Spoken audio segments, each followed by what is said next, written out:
आज हम देखेंगे अर्थशास्त्र में कक्षा 12 में सीमांत उपयोगिता ह्रास नियम। इससे पहले हमने सीमांत उपयोगिता और कुल उपयोगिता में संबंध देखा है, उपयोगिता क्या है, उपयोगिता की विशेषताओं को देखा है। अब है हमारा सीमांत उपयोगिता ह्रास नियम। तो सबसे पहले जो सीमांत उपयोगिता होती है, अतिरिक्त इकाई के उपभोग से जो हमें उपयोगिता प्राप्त होती है वो हमारी क्या कहलाती है? सीमांत उपयोगिता कहलाती है। जाहिर सी बात है, मनुष्य की जो आवश्यकताएं हैं वो असीमित होती हैं, जबकि एक समय विशेष पर जो है किसी एक ही आवश्यकता को पूरा किया जा सकता है। इसी पर जो है ये सीमांत उपयोगिता ह्रास नियम ये आधारित है। सीमांत उपयोगिता ह्रास का मतलब क्या होता है? घटना, धीरे धीरे जो है उपयोगिताओं में कमी आना सीमांत उपयोगिता ह्रास कहलाता है। यानी उपयोगिता में कमी आना हमारा क्या कहलाता है? सीमांत उपयोगिता ह्रास नियम कहलाता है।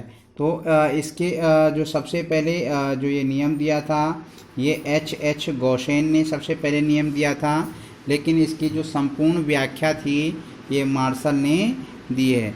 तो मार्शल के अनुसार किसी व्यक्ति के पास वस्तु विशेष के स्टॉक में एक ही दी हुई मात्रा में वृद्धि होने पर उसे जो अतिरिक्त लाभ प्राप्त होता है वह स्टॉक में होने वाले प्रत्येक वृद्धि के साथ घटता है।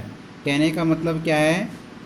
एक संपूर्ण सार हम कह सकते हैं कि व्यक्ति के पास जो चीज़ होती है उसका जो महत्व होता है वो धीरे धीरे कम होता जाता है जब उसके पास कोई वस्तु जो है क्या है, जब वृद्धि उसकी मात्रा में वृद्धि होने लगती है। तो इसको हम एग्जाम्पल के तौर पे समझ सकते हैं कि माना कोई उपभोक्ता है, वो बहुत भूखा है, तो ऐसे में यदि वो कुछ रोटियों का उपभोग करता है तो मान लेते हैं पहली रोटी का उपभोग करने पर उसे जो है 8 यूटिल की उपयोगिता प्राप्त होती है।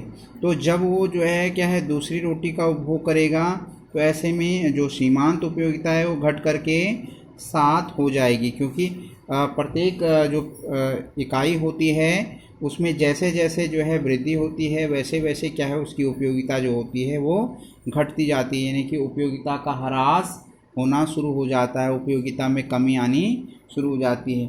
इसी प्रकार से जब वो तीसरी इकाई का उपभोग करेगा, तीसरी रोटी का उपभोग करेगा, तो ऐसे में क्या है जो सीमांत उपयोगिता है वो घट करके 5 यूटिल रह जाएगी। इसी प्रकार से जब वो चौथी इकाई का उपभोग करेगा तो उपयोगिता घट करके 3 यूटिल हो जाएगी। ऐसे जो है जब वो 5वीं इकाई का उपभोग करेगा तो ऐसे में उपयोगिता घट करके सीमांत उपयोगिता 1 यूटिल रह जाएगी। और जब वह क्या करता है, छठी इकाई या रोटी का उपभोग करेगा तो ऐसे में जो है उपयोगिता 0 हो जाएगी। तो ये स्थिति जो है हमारा या उस व्यक्ति का जो है पूर्ण संतुष्टि का बिंदु होगा।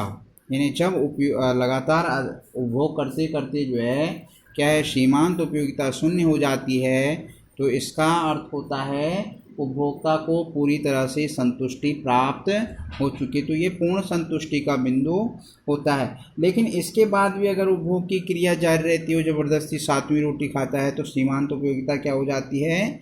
ये ऋणात्मक होती है। अब हम इससे कुल उपयोगिता भी निकाल सकते हैं। जैसे पहली रोटी खाई तो उसकी कुल उपयोगिता क्या हो गई? 8 हो गई।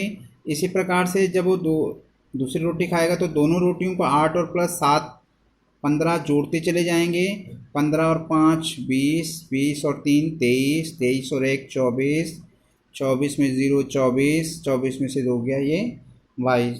तो इस तरह से हम कह सकते हैं कि सीमांत उपयोगिता और कुल उपयोगिता में अगर ये पूर्ण संतुष्टि का बिंदु है, ये पूर्ण संतुष्टि का बिंदु है, तो इससे पहले सीमांत उपयोगिता और कुल उपयोगिता दोनों जो है प्लस में होती है। ये हमने पहले भी देखा है। सीमांत उपयोगिता लेकिन घटती जाती है और कुल उपयोगिता का जो मान है वो बढ़ता जाता है। लेकिन पूर्ण संतुष्टि के बिंदु पर सीमांत उपयोगिता कुल उपयोगिता सबसे ज़्यादा होती है। लेकिन उपभोग की क्रिया तब भी उसके बाद भी जारी रहती है, तो जो सीमांत उपयोगिता होती है वो ऋणात्मक हो जाती है, जबकि कुल उपयोगिता घटनी शुरू हो जाती है। तो इस प्रकार से सीमांत उपयोगिता क्या होती है?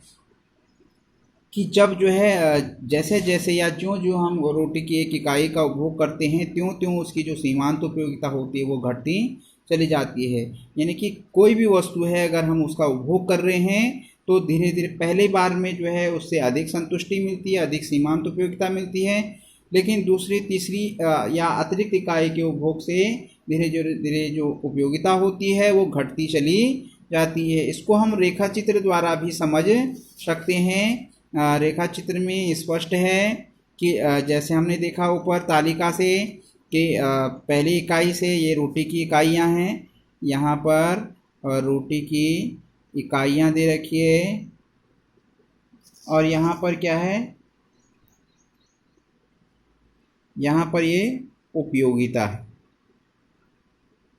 तो हम देख सकते हैं कि पहली रोटी से जो है उसे 8 यूटिल के बराबर उपयोगिता मिली, दूसरी रोटी से ये 7 के सामने रुक जाएंगे, ऐसे ग्राफ बना लेंगे। तीसरी रोटी पे 5, चौथी पे 3, पाँचवीं पे 1 और छठी पे 0 हो जाती है। यानी ये हम कह सकते हैं ये पूर्ण संतुष्टि का बिंदु आ गया। लेकिन इसके बाद भी उपभोग की क्रिया जारी रही तो जाहिर सी बात है जो ग्राफ है हमारा नीचे की ओर चला जाएगा, -2 हो गया। तो इस प्रकार से ये जो सीमांत उपयोगिता है पूर्ण संतुष्टि की बिंदु के बाद ऋणात्मक हो जाती है। तो इस प्रकार से हम इसको तालिका और ग्राफ द्वारा इसको इसकी व्याख्या कर सकते हैं। अब है नियम की सीमाएं। कहाँ पर सीमांत उपयोगिता जो ह्रास नियम है वो लागू नहीं होता? जब उपभोग की जो इकाई है बहुत छोटी है, मान लो लड्डू है, अगर लड्डू का अलग अलग दाना हम खाएं तो ऐसे में जो है हमें उपयोगिता घटती हुई नहीं मिलेगी, क्योंकि जो उपभोग की जो इकाई है या वस्तु है वो बहुत छोटी है। जैसे हम कहते हैं ऊँट के मुंह में जीरा, तो ये क्या है, ये बहुत छोटी वस्तु है। तो छोटी वस्तु अगर थोड़ा थोड़ा तिनके या छोटे छोटे दाने खाएंगे तो हमें इस उपयोगिता घटती हुई प्राप्त नहीं होगी। दूसरा, उपभोक्ता की मानसिक स्थिति सही होनी चाहिए। यदि जिस व्यक्ति की मानसिक स्थिति सही नहीं है, जो पागल है, तो अधिकांशतः देखा होगा कि जिसकी मानसिक स्थिति सही नहीं होती है, जो पागल होता है वो लगातार खा रहा है तो खा ही रहा है, या फिर नहीं खा रहा है तो उसे खाना मांगने की भी आवश्यकता नहीं पड़ती। तो इनके लिए जो है ये नियम लागू नहीं होता।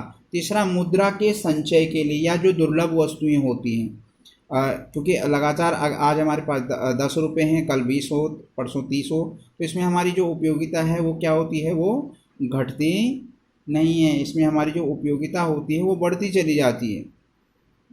इसमें जो उपयोगिता होती है वो बढ़ती चली जाती है। ऐसे ही जब उपभोग हमने आरंभ किया है तो भी सीमांत उपयोगिता जो है वो घटती नहीं है। तो सीमांत उपयोगिता जो है ये इसकी सीमाएं हैं। इसके लिए हमें क्या क्या होना चाहिए, कुछ वस्तु ज़्यादा छोटी ना हो, मानसिक स्थिति सही होनी चाहिए, मुद्रा के संचय में ये नियम लागू नहीं होता, जो उपभोग आरंभ होता है तब ये नियम लागू नहीं होता, बहुत सारी चीज़ों के लिए ये नियम लागू नहीं होता। जैसे एक शराबी के लिए शराब, पहले पैक में कम उपयोगिता मिलती है, दूसरे में और जो है ज़्यादा, तीसरे में और ज़्यादा, ठीक है। कुछ ऐसी वस्तुएं भी होती हैं जिस पर ये उपयोगिता काम नहीं करती है। तो इस प्रकार से इसकी भी सीमाएं हैं। और इसका नियम का महत्व क्या है, मांग के नियम का आधार। हमारी जितनी उपयोगी जो प्रत्येक व्यक्ति के लिए उपयोगिता अलग अलग होती है, जो हमारे लिए जितनी ज़्यादा उपयोगी होगी उसी के अनुसार हम मांग करते हैं। बचत का आधार है ये। उत्पादन के लिए जो व्यक्ति है उसी वस्तु का उत्पादन करता है जिसकी मांग होती है। तो जाहिर सी बात है क्योंकि जिससे उसे ज़्यादा आय प्राप्त होती है तो ये उत्पादन का आधार है। ऐसे उपभोक्ता के लिए भी जो है ये नियम बहुत महत्वपूर्ण है।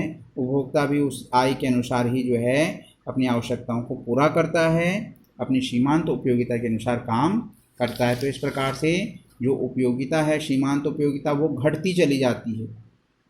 क्या होती, घटती चली जाती है। पहली बार में जो है उपयोगिता अधिक होती है, लेकिन जैसे जैसे हम ज़्यादा उपभोग करते हैं वैसे वैसे वो जो उपयोगिता है उसकी कम होती चली जाती है। तो इस प्रकार से हम कह सकते हैं कि मार्शल के अनुसार, मार्शल ने इसकी विस्तृत व्याख्या की है।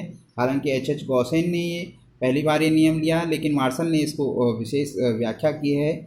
उसके अनुसार जो है जब हमारे स्टॉक या किसी वस्तु, हमारे पास जो वस्तु का स्टॉक होता है वो जैसे जैसे बढ़ता है वैसे वैसे उसका लाभ या उससे होने वाली जो वृद्धि है उपयोगिता में वो हमें जो है क्या है वो घटती हुई प्राप्त होती है। तो ये कंप्लीट हो गया हमारा।